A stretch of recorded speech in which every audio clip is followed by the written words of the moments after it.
এইবাৰ বৰদৈচিলাই প্ৰকৃতি ধ্বংস কৰি পেলাই আগমন নকৰে। এইবাৰ ধ্বংস কৰিব আমাৰ মুখ্যমন্ত্ৰীৰ চুলিকেইডাল। বন্ধু বান্ধৱীসকল, নতুন এটা ভিডিঅ'লৈ আপোনালোকক আটাইকে স্বাগতম জনাইছোঁ। কুকীৰ্তি ফাদিল আৰু এইবিলাক আচলতে এনেকুৱা ধৰণৰ কিছুমান কাৰুকাৰ্য লুকুৱাবৰ কাৰণেই মুখ্যমন্ত্ৰীয়ে ইমান দিনে এই ধৰফৰণি যে কৰি আছিল, পাগলামি যে বকাসুৰৰ নিচিনা মোচন ধৰিছিল, আচল কথাটো হ'ল এইটোৱে।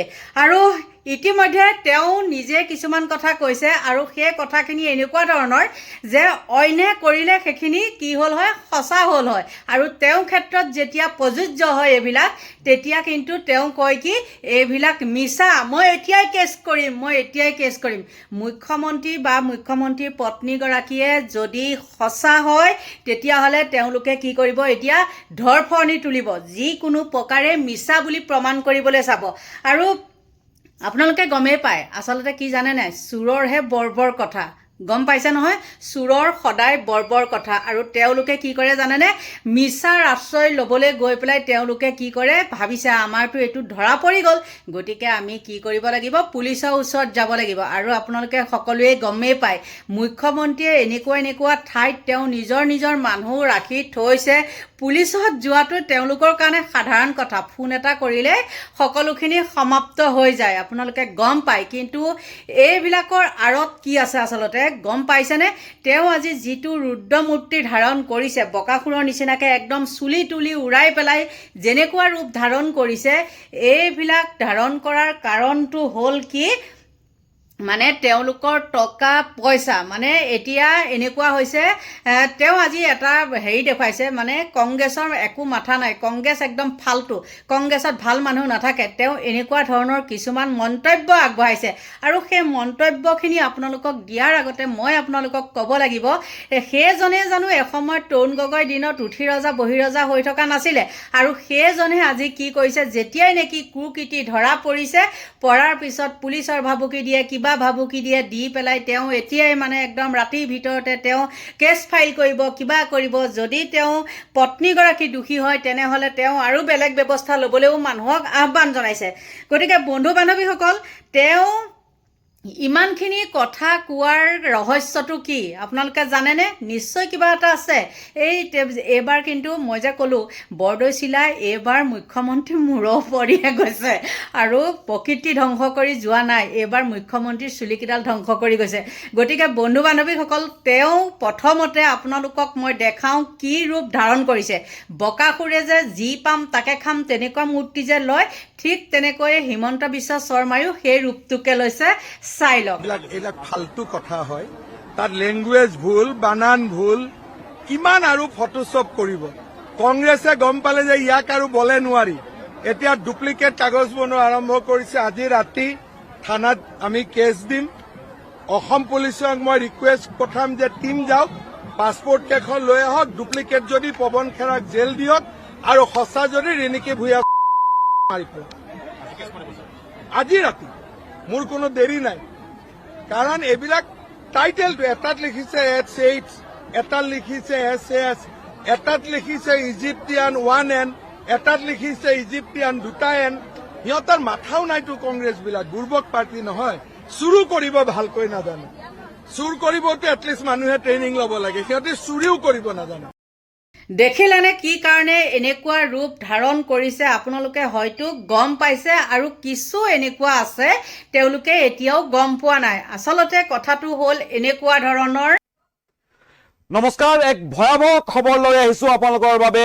ৰাজ্যৰ নিৰ্বাচনলৈ মাজত মাথো ৩-৪টা দিন বাকী থকা অৱস্থাত এক ভয়াৱহ অভিযোগ মুখ্যমন্ত্ৰী ডক্টৰ হিমন্ত বিশ্ব শৰ্মা আৰু তেওঁৰ পত্নীৰ বিৰুদ্ধে এক ভয়াৱহ অভিযোগ উত্থাপন হৈছে। আৰু দেখা পোৱা গৈছে যে নতুন দিল্লীত এক সংবাদমেল আয়োজন কৰি কংগ্ৰেছ নেতা পৱন খেৰাই মুখ্যমন্ত্ৰী ডক্টৰ হিমন্ত বিশ্ব শৰ্মা আৰু তেওঁৰ পৰিয়ালৰ বিৰুদ্ধে এক ভয়াৱহ অভিযোগ উত্থাপন কৰিছে। মুখ্যমন্ত্ৰী ডক্টৰ হিমন্ত বিশ্ব শৰ্মাৰ পত্নী ৰিণিকী শৰ্মা ভূঞাৰ বিৰুদ্ধে এই ভয়াৱহ অভিযোগ। মুখ্যমন্ত্ৰী ডক্টৰ হিমন্ত বিশ্ব শৰ্মাৰ পত্নী ৰিণিকী ভূঞা শৰ্মা 3খন দেশৰ নাগৰিক। আমি আপোনালোকক জনাই আছো এই মুহূৰ্তৰ ৰাজ্যত তুলপাৰ লগোৱা এক খবৰ। মুখ্যমন্ত্ৰী ডক্টৰ হিমন্ত বিশ্ব শৰ্মাৰ পত্নী ৰিণিকী ভূঞা শৰ্মা 3খন দেশৰ নাগৰিক। আপোনালোকে আপোনালোকে শুনি হয়তো আচৰিত হৈছে এই অভিযোগ উত্থাপন কৰিছে কংগ্ৰেছে নতুন দিল্লীত কংগ্ৰেছ নেতা পৱন খেৰাই এক সংবাদ মেলৰ আয়োজন কৰি মুখ্যমন্ত্ৰী ডক্টৰ হিমন্ত বিশ্ব শৰ্মাৰ পত্নীৰ তেওঁ তিনিখন দেশৰ পাছপোৰ্ট তেওঁ দেখুৱাইছে আৰু তাৰ ওপৰত তদন্তৰ দাবী কৰিছে পৱন খেৰাই।